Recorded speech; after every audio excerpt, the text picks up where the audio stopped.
يسعدني ويشرفني أن أرحب بكم أصدق ترحيب في هذا اللقاء القرآني المبارك بمناسبة تنظيم المسابقة الوطنية لتجويد القرآن الكريم بالطبوع المغربية في نسختها الثالثة، والتي تنظمها الجمعية خلال هذا الشهر الفضيل الذي أنزل فيه القرآن هدى للناس وبينات من الهدى والفرقان. بمناسبة حلول شهر رمضان الفضيل وبعد النجاح الذي حققته النسختان السابقتان من المسابقة، تنظم جمعية البديل للتنمية المسابقة الوطنية لتجويد القرآن الكريم بالطبوع المغربية في نسختها الثالثة. وقد عرفت المسابقة مشاركة عدد مهم من المتبارين من مختلف ربوع المملكة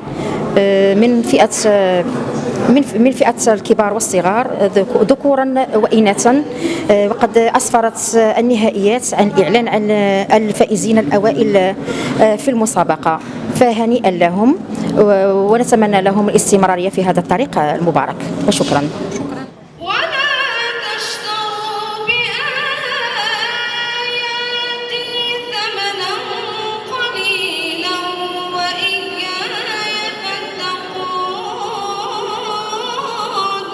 فكان لي الشرف أن يكون من الفائزين، وبالأحرى احتليت المرتبة الأولى ولله الحمد. فهذا الفوز أقدمه لوالدي ثم لأساتذتي، وهذا فضل من الله كذلك. أما بالنسبة لبرنامج هذه المسابقة كيف تقام وعلى ماذا تقوم؟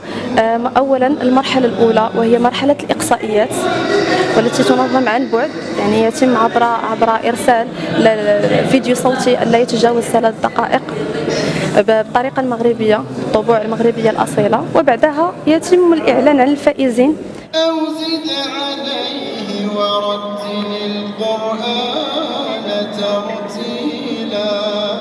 الحمد لله، سعيد بهذا التتويج في هذه المسابقة التي تنظمها جمعية بديل، ومشكورة على هذه الفعاليات حيث تنهض بتشجيع الشباب لتلاوة القرآن الكريم، وكذلك بالنهوض للثقافة والتراث الأصيل في تلاوة القرآن.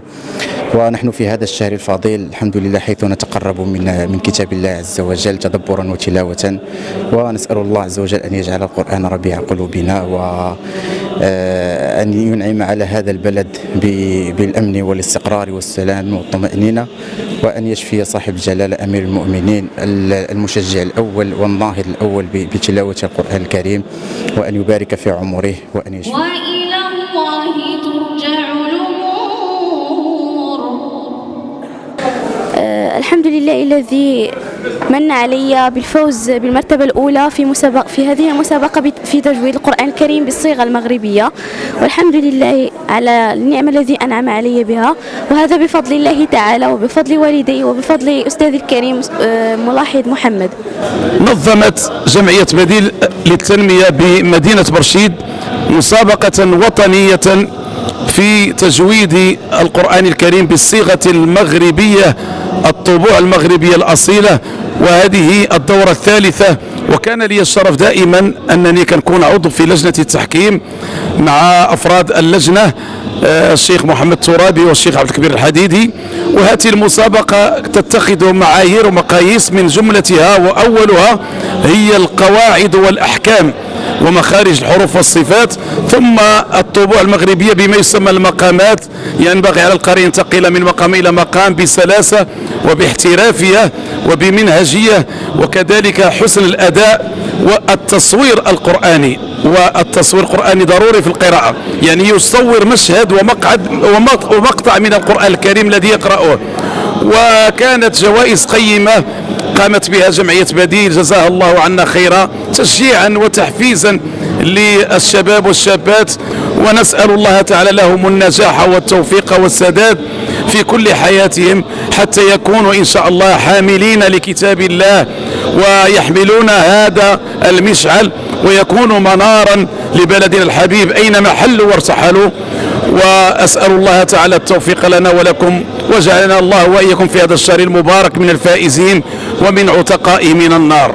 أنا جيت سعيدة ومسرورة بالتواجد ديالي اليوم ولأول مرة في مدينة برشيد من خلال عرض من العروض التي تهتم بتجويد القرآن بالصيغة أو بالطريقة المغربية، وكذلك الموسيقى التراثية، ويشمل كذلك المديح والسماع وموسيقى الآلة وفن الملحون.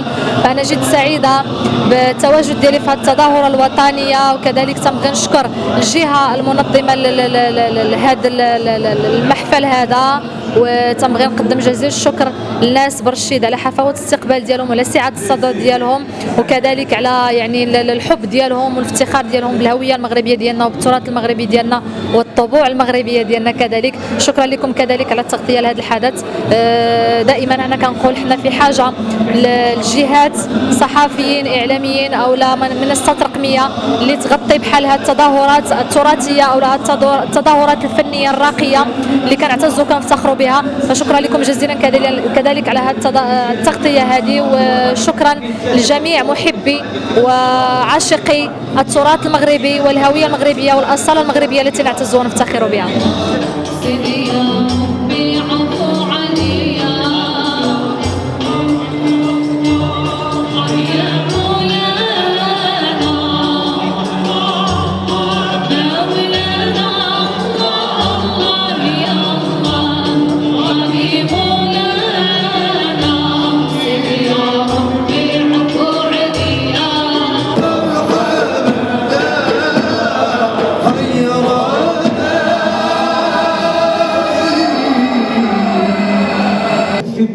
يسعى في هذا الخير الكبير. اللهم يا رب احفظه، اللهم رب شفيه وعافيه واحفظه في ولي عهده المولى حسن وشد اثره باخيه المولى رشيد.